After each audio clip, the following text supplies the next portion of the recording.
Hürmetli radyo anlıqçı dostlar, yaxşımısınızlar? Anlavatqanlar Merkezi Xalq Radio Stansiyasının Şəxslər albomu proqramısı. Mən proqram riyasətçisi Arman Nurcan. Edison Amerikalıq məşhur alim və kəşfiyyatçı. O, kiçikidən tartıbla fənni söyüb, özlükidən tarışıb ögünüb, özünün hayatını ilim-fən işlərə təqdim qilishga iradə bağlagan. Biz bugün davamlıq Edisonның hayati fəaliyyəti və sərgüzəştisini tonuşturuş arqalıq muntazam ma'rif tərbiyəsi almağan Edisonның fən kəşfiyyat işlərdə qandaq berilib tədqiq qılğanlığı və qaysarlik bilan əmgək qılğanlığını tonuşturmuz. Onun insaniyyət cəmiyyəti üçün bəxt yaratışda güclük arzusunun ilhamıda qat'iy iradə bağlab, min qitimlab məğlubiyyət aldıda qorxmay, çekinmay, san-sanaqsız qiyinchiliklarni yengib elektr chirog, patifon, kino va akkumulyator qatorliq 2000 xilcha ilmiy kashfiyotini qandoq qilib vujudga keltirib, kishilarning hurmati va muhabbatiga sazovor bo'lganligini tasvirlab beramiz. Anglashni qo'ldan bermaysizlar.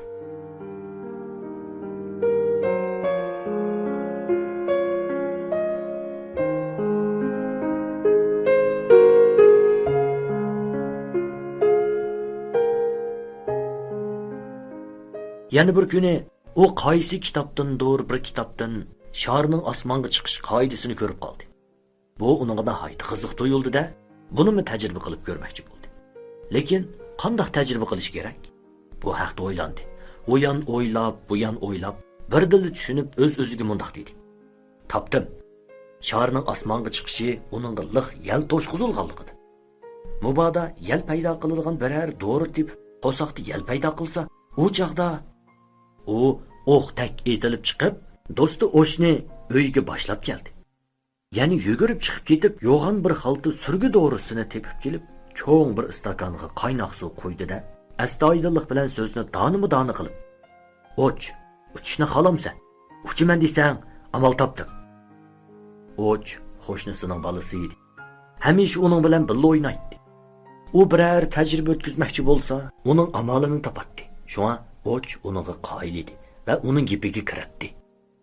Bu qitim uchishning amali borligini anglab, dastlab qiziqdi. Keyin bir oz gumonlandi-da, ko'zlarini purishtirib, "Mening qantim bo'lmasa, qanday uchiman?" deb so'radi. Edison heliqi dorining og'zini ochdi. So'l qo'lida dorini tutib, o'ng qo'liga heliqi qaynoq suv qo'yilgan istakanni elib, to'liq ishonch bilan dedi: "Mao dorini ichsang, qo'sqingda gaz paydo bo'ladi. Gaz paydo bo'lganda shardek g'o'yida osmonga uchsan." Qandoq bo'lar deb o'yladi Och, yanada dili g'ol bo'lib. Lekin o'zining qiziqishidan yanolmadi. Buning ustiga Edisonning ishonch to'lib toshgan ruhiy holati ustunlik qilib turibdi. U ko'zlarini mo'ldirlatib, birpas ikkilinib turib, istakonni oldi-da, og'zini yo'g'on echib, avval surgi dorisini kapatdi. Ondan istakandagi qaynoq suvdan bir necha yutum ichib, bo'ynini so'zib turib, g'urtdi, yutib etdi. Onun doğrunu içib etkenini görgen Edison'un yürgü döktük sokup, özüne haydi ciddileşti. Köp ötmey, O'shning qo'rsiqi g'oldurliqda turdi. Shuning bilan u qayg'urib yaramliq tushib qoldi. Edison darhol uning yeniga kelib, mo'risini tutib, "Jiddiylaşmay tur. To'g'ri ko'pib, gaz chiqarayotgan o'xshaydi", deb tasalli berdi. O'tgan chog'larda Edison gap so'z qilsa, Och qo'liqini dang tutib anglaydi. Biroq hozir u o'zini idora qilish iqtidorini yo'qotib qo'ygan edi. Uning chiroyi sarg'aydi, ondan tatardi. Qalpuklari tortishdi. Bash a'zosining o'rni yo'tkilib qolgandek ko'rinadi. U uchish u yoqda tursin, ashchi pataklashib qolgandek qiladi. U nimishqa pataklashib qoladi? U og'riyotgan qo'rsiqini ikki qo'li bilan jinining parcha mujib, muhchib qolgan edi. Bu tajribani yanada nanshi oyoqlashtirdi. U doktor chaqirib, O'shni davolatdi. Ondan uning ota-onasiga bir muncha noma'qullik etdi. Bolasining toza obdan adibini berdi. Shuning bilan bu ish tugagan bo'ldi. Tajribaning doirasi paydan-pay kengayib bordi. Ximiyaviylik dorilarmi kundan kunga ko'paydi. Botulka, qochquchilar do'lishib ketdi. Bu shokichik mengisini bakmi ishlatdi. U gamining bir bo'lug'ini ham ambar, ham tajribaxona qildi. Boshqa bolalarning ba'zilari o'rmonlikqa berib quchqash tutatdi. Ba'zilari daryo bo'ylariga berib beliq tutatdi. umuman har kuni sirti chepishib yurib o'ynaydi. Edison bo'lsa, kun bo'yi gamidagi tajribaxonasidan chiqmay, qo'lidagi kitobni tushirmay, heliqi botulka, qoch qutilar, oddiy elektr uskunalar bilan hapilishadi. Bu kimyalik dorilar bilan uskunlarning ba'zilarini aski-tuskilar orasidan terib olgan, ba'zilarini parcha xarajat pulini yig'ib setib olgan edi. Biroq tajriba borgan sari kengaydi. Texmi ko'p narsalar lozim bo'lishga boshladi. Aski-tuskilardan tarsa, qanchalik bir nima tarbiyali bo'ladi deysiz. Oilada turmush qiyin tursa, uningga xajlashga bargidek pul nadi. Shokichik bu yangi ahvol ustida qayta o'ylanib, ichida mundoq dedi. Bu yerga temir yo'l yasilib kelmoqchi. Shu chaqda bir amal qilib, poyezdga gez sotaman. Kamput sotaman. Yana har kuni Detroit kutubxonasiga berib kitob o'qiyman. Yana pul tepib, kimyalik dorilarni setib olaman. Bu bir chalmada ikki paxtak so'qish bo'ladi-da. Shunda qilib, u temir yo'lga texmi qiziqishga boshladi. U yo'g'on ko'zlarini chaqchaytib, kishilardan "Tag'a, temir yo'l bizning bu yerga qachon keladi?" deb so'rab yurardi. Kunduzi nimani o'ylasang, kechasi shuni tushaysan degan gap bor. Edison kunduzi hadab temir yo'lni o'ylab yurgachga, oqshimi ko'zini yumsila, xuddi poyezdga ketayotgandek, o'zini ig'anglab turgandek his qiladi. U tush ko'rdi. Tushida Detroit kutubxonasiga kirdi. Kitob jozalaridagi rat-rat turgan kitoblar ko'l yoqisidagi ziroatlardanmi chiq, o'rmonlikdagi daraxtlardanmi ko'p edi. U chaqqong'ini bir qalg'ochga aylandi-da. Kitob o'rmonligida bir egiz, bir past parvoz qilib, buxodan chiqish ko'rib chiqdi. U shundoq ko'rib yurganda, kitoblar botulka kimyalik dorilarga aylandi. Kitoblarning dumbisidagi xatlar dori botulkalaridagi markalarga aylandi. U gezit setib topgan puliga kitoblarni tanlab setib oldi. Yana tanladi. Setib olgan kitoblarning to'liligidan ularni yig'ishtira olmay qoldi. Ko'zini bir chimiltib edi. Semiz och yugurib kelib, uningga qarab kulib turdi.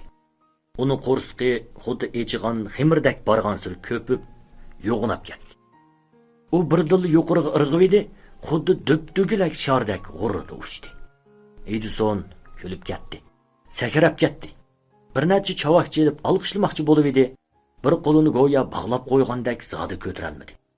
U bu qo'lini kuchab bir tortib edi, o'zi bir tarafga urildi. Shuning bilan o'yg'inib ketdi-da. Bu o'zining tushi ekanligini bildi. Heliqi qo'li o'zining ostiga xeli uzoq besilib qolg'achqa, heliqicha qo'lishib turadi. Derazadan osmonga qaradi. Osmondagi bulutlar asta-asta tarqalib, oy ko'rindi. Ayning sho'lisi deraza orqali uning ustiga tushib, uning heliqicha xo'shal tabassum jilva qilib turgan yuzini yo'ritdi. U ana shu tarzda kech-kunduz kutgan kunlarni yetib keldi. Temir yo'l o'z yurtiga yetib keldi. Arzu armoni ishga oshadigan bo'ldi. U xo'shal bo'lmay kim xo'shal bo'lsin deysiz. Ana endi uni qandoqmi to'sib qola olsin? Nanshi balasiga qarab, bu o'tgan ishlarini aslab, bir turib xo'shal bo'latdi, bir turib yuragi chidamaydi. U beshini ig'itib, bir uxtardi-da, "Ha, ma'qul bolam. Temir yo'ldagilar ruxsat qilsalar, barsan barg'in." Edison bu gapni anglab xo'shalligidan aldirab so'rdi. "Ana, rostlayapsiz?" Ana balasiga ko'zini so'zib qarab qo'yib, javob bergicha shanmur kelib, "Bardigan bo'lsang barg'in. Nimasi yolg'on bo'ladi?"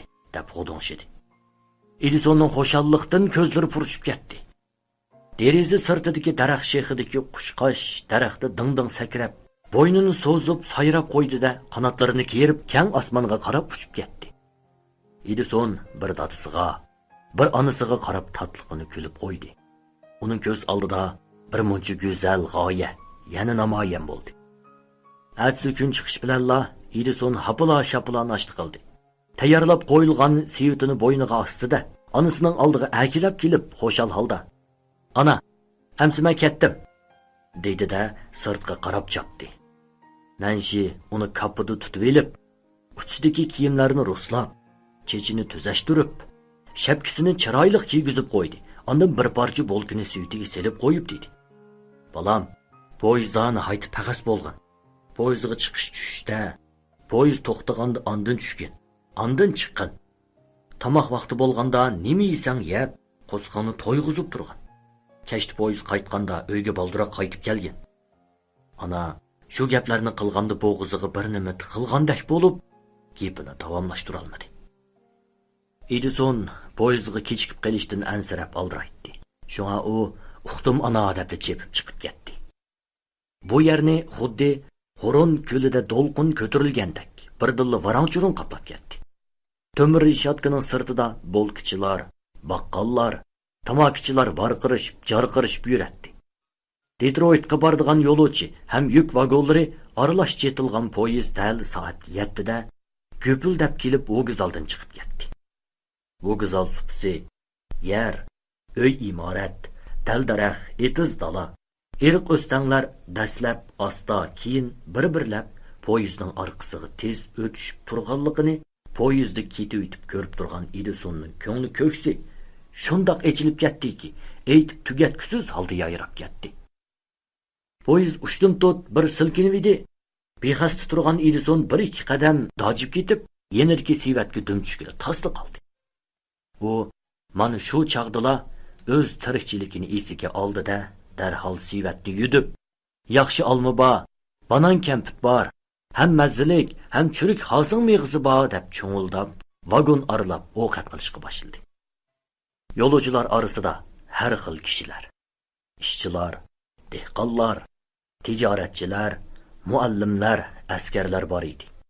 Oppoq soqolliq buvaylarmi, onasining quchqidan tushmay cho'ronlab xap qilayotgan qizchaqlarmi bor edi. Ularning har qaysisi har xil narsani yaxshi ko'rgachchi. Birisi olma olsa, birisi xosing meg'iz oladi.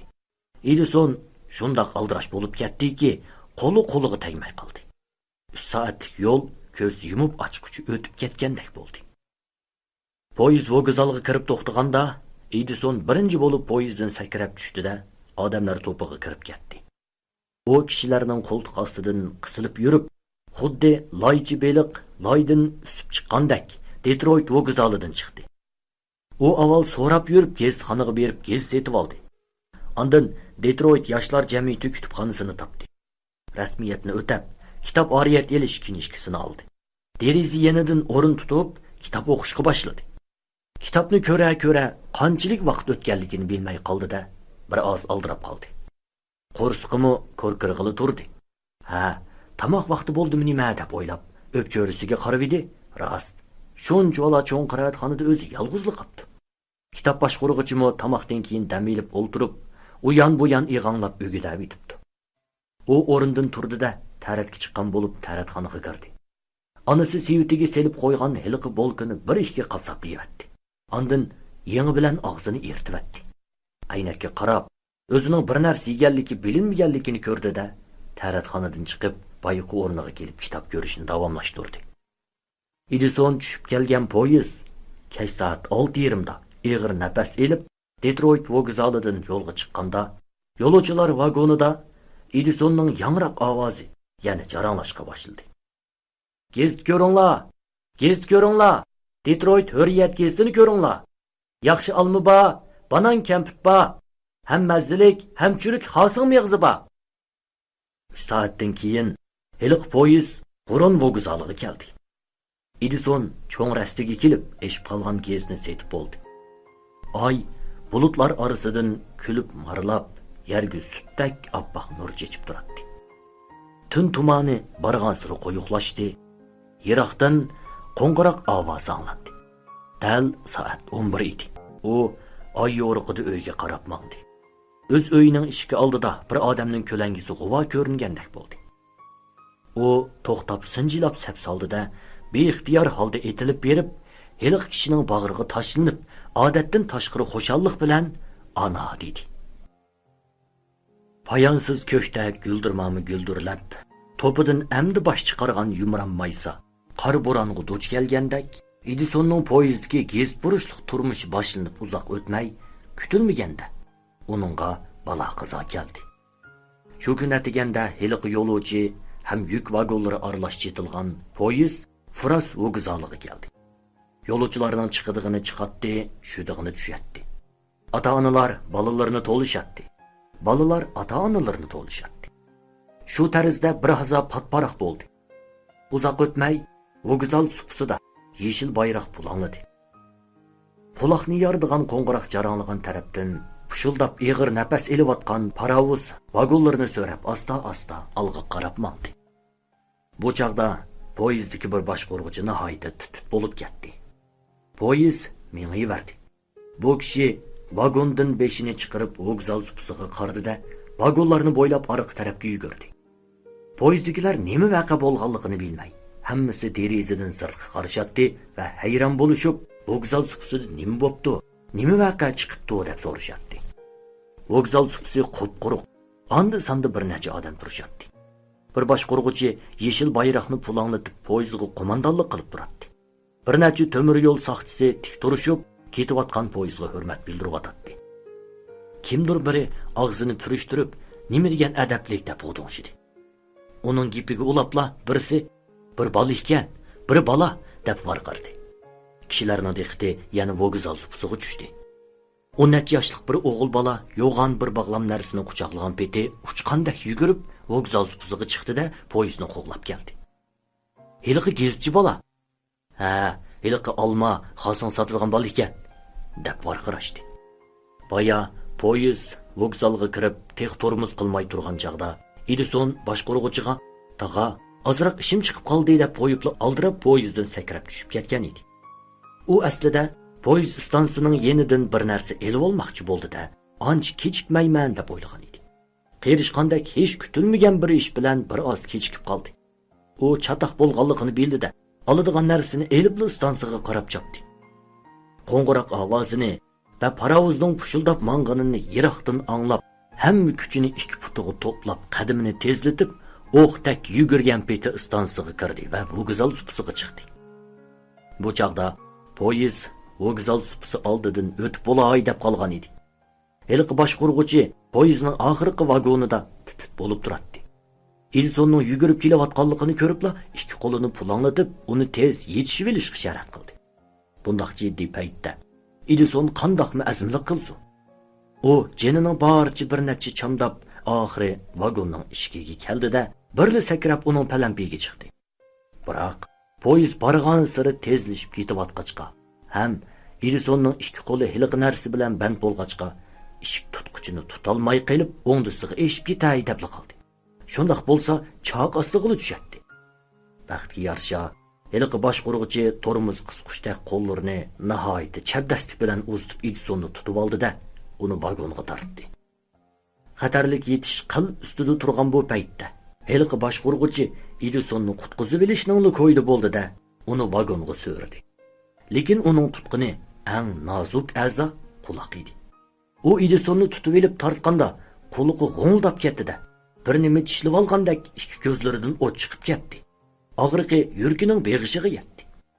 Boshqaruvchi Edisonni tortib chiqib, cho'nqir bir tortib, "Ya per, nima degan xatarlik bu?" debdi. Ondan Edisonga qaradi. Tamdek totirib ketgan Edison lamjim dedi. Uni qo'rqib ketgan o'xshaydi deb o'ylagan bu odam kulib, "Shakchik, qo'rqib ketdingmi?" deb so'radi. Edison yanala lamjim demay shu turadi. U boshqaruvchining kulimsirgan holda kalpukini midiriltayotganini ko'rib, o'ziga gap qilayotganligini bildi. Biroq uning quliqi paxta tiqib qo'ygandek hech nimani angladi. Shu kuni kechda Nanshi bolasining ruhiy holatining boshqacha bo'lib qolganligini, gapmi qilmayotganligini sezib, nihoyat ajablandi. Bir hazog'ichi so'rgandan keyinla Edison tab tortgan holda haqiqiy ahvolni aytdi.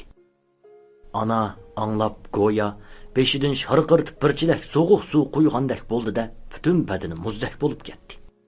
Bu gaplarni anglagan Shanmurning yuragi go'ya o'tda puchilangandek bo'lib ketdi. U o'rindig'idan sakrab qopdi-da, ko'z-ko'z tashlab taloga qarab mandi. Uning alpozini ko'rgan Nanshi darhol "Hoy" deb to'lab, uni to'xtatib, "Nega borasiz?" deb ajablanib so'radi. Shanmurning yuziga qon to'lgan, soqol burutlari tal-tal bo'lib ketgan edi. Qarang'urung ovoz bilan "Hiliqi juvaynimak boshqaruvchini tepib, adibini beraman. Biz texi uningga hashqalloh rahmat aytsak bo'ladi" deb Nanshi uning gapini bo'libdi. U tez tortib olmagan bo'lsa, bolamiz hayot qolmagan bo'ladi. Nanshi bu gapni qilib bo'lib, bir hazo hangiqib turdi. Ondan berib kiyim akilib Edisonga yepinchoqlab qo'ydi-da, gap so'z qilmay uni doktorga ko'rsatgili ilib maqdi. Tafsiliy tekshirgan va surishtirgandan keyin doktor beshini chayqab Nanshiga: "O'g'lingiz burun sekarlatina bo'lib, o'ttir quliqi zaxmlangan ekan. Bu navbat yana qattiq silkinib, quloq singiri yirtilib ketibdi. Amal yo'q", dedi. Hatto reseptni yezib bermadi. Boshqa doktorlarga apargan edi, ularning gapimi asosan o'xshash chiqdi. Gapning qisqasi uning quliqining gaz bo'lg'ini bo'lgan edi. Nanshi bolasining kichikini turib, bundoq bo'lib qolganligiga xuddi yurgini sug'urib olgandek azoblandi. Ko'zlariga yosh elib: "Voy balam, poyezdda ovqat qilman demagin desam, gapimni anglamading. Mana endi", dedi-da, qanshirni bo'ylab oqqan yosh tomchilari balaning yuziga tushdi. Edison gapni anlayolmagan bilan onasining qalbini tushundi. U bu ishni pisantiga olmagan bo'lib kulimsirab: "G'am qilmang ona. Qulqim anglamasimi, burunqdakli yan gezsetiverman. Kitob ko'rib, tajriba o'tkazaverman", deb onasiga tasalli berdi. U og'zida shundoq degan bilan ko'nglida boshqacha bir xil hissiyot edi. Demak, u birdilla xuddi jimjit bir dunyoga kirib qolgandek bo'ldi. Endi u paqalarning kurkurashlarini, qushlarning sayrashlarini anlayolmaydigan bo'ldi. Poyezd vokzalidagi xuddi dolqin, shovqindek varang-churunglar. Poyezdning ritmlik naqshidek taqir-tuqur ovozimi uningdan ado-judo bo'ldi. U xuddi sur besib turgan suvsiz ko'ni quduqqa tushib qolgandek chidag'usiz jimjitlik ichida qoldi. Davoltish natijasida keyin ozroq yaxshilanib salpal anglag'idek bo'lgan bo'lsin, lekin anglash jihatda umuman zo'r darajada ayimnaq bo'lib qoldi. U shuningdan boshlab kam so'z, xiyolchan, bosh ko'tarmay ishlaydigan bo'lib qoldi. Yeshining kichik bo'lishiga qaramay, o'zining odatdan tashqari astoydil, ehtiyotchanligi bilan xil qirmijaz ko'rinadi. U poyezdda gezit, kamput setishni davomlashtirdi. Yana boshqalarga qandaqdir bir narsalarni olg'ach keladi. Kaliyig'i, ko'ktat qatorliq dehqonchilik mahsulotlarini qo'shimcha sotadi. Bo'sh qolsalar, ya bosh ko'tarmay kitob o'qiydi yoki tajriba qiladi. Bo'lmasa o'z o'qitiga doir ishlar ustida boshqa turadi. U shu qadar obdan daromad qiladiki, uyning haj-xarajati uchun har kuni onasiga $1 berib turadi. Qolgan pulidan bir qitim qo'saq to'yg'izishga xajlagandan boshqa hammasini kitob setib olishga va tajriba saymonlarini to'liqlashga sarf qiladi. Oy o'tib ketadiki, bir sinit pulni o'rinsiz xajlamaydi.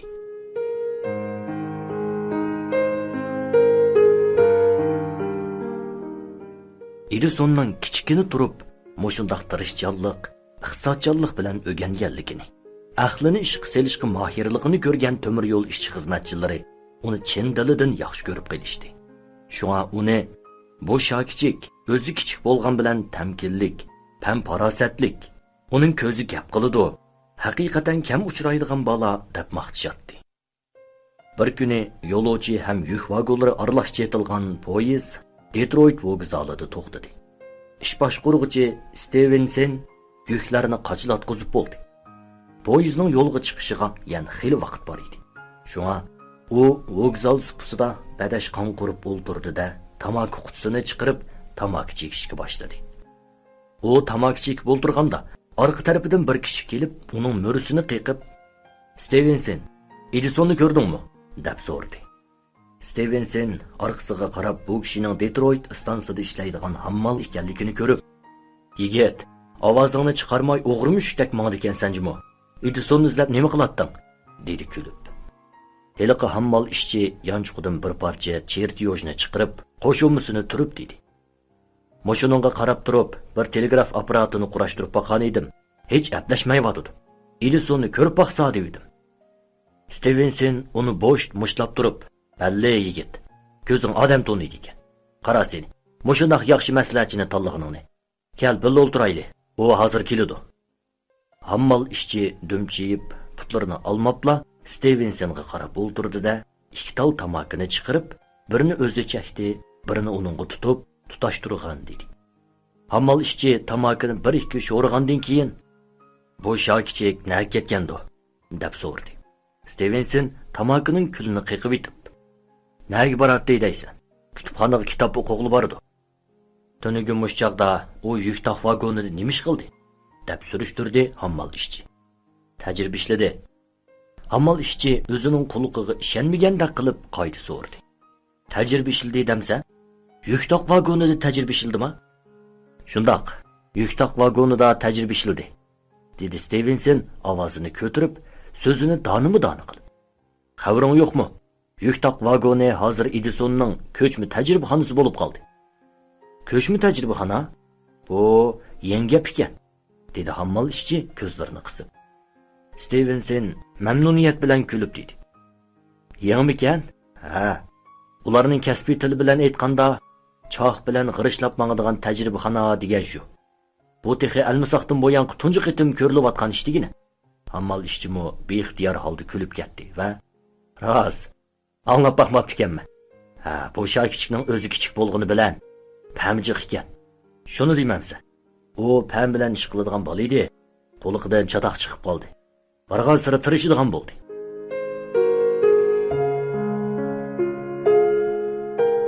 Hurmatli radio anglag'uchi do'stlar, Edisonning hayotiy faoliyati tunishtirilgan programmamiz vaqt munosabati bilan bugun bu yerda oxirlashdi. Davomini Atikson programmamizdan anglag'aysizlar. Programmamizni vaqtida anglay olmagan do'stlar bo'lsa, stansiyamizning Uyg'urcha radio tori, ya'ni hwchekit.com toriga kirib, qayta anglasanlar bo'ladi. Programmamiz har kuni Beijing vaqti soat 18 dan 30 minut o'tganda, Urumchi vaqti 16 dan 30 minut o'tganda, takror anglatish vaqti Beijing vaqti kech soat 0 da, Urumchi vaqti 22 da davomli hozirlanadi bo'ladi. Bugungi programmamizning texnik muharriri Dilora Farux, Zulhayot Anvar. Muharrir Ilhom Kever Abduvohid Niyaz. Mas'ul muharrir Dildar Muhammad Rahim, nazoratchi Nijat Abduqodir. Men program riyosatchisi Arman Nurjan. Xayr do'stlar, Atksan programmamizda ko'rishguncha oltin tininglar omon bo'lsin.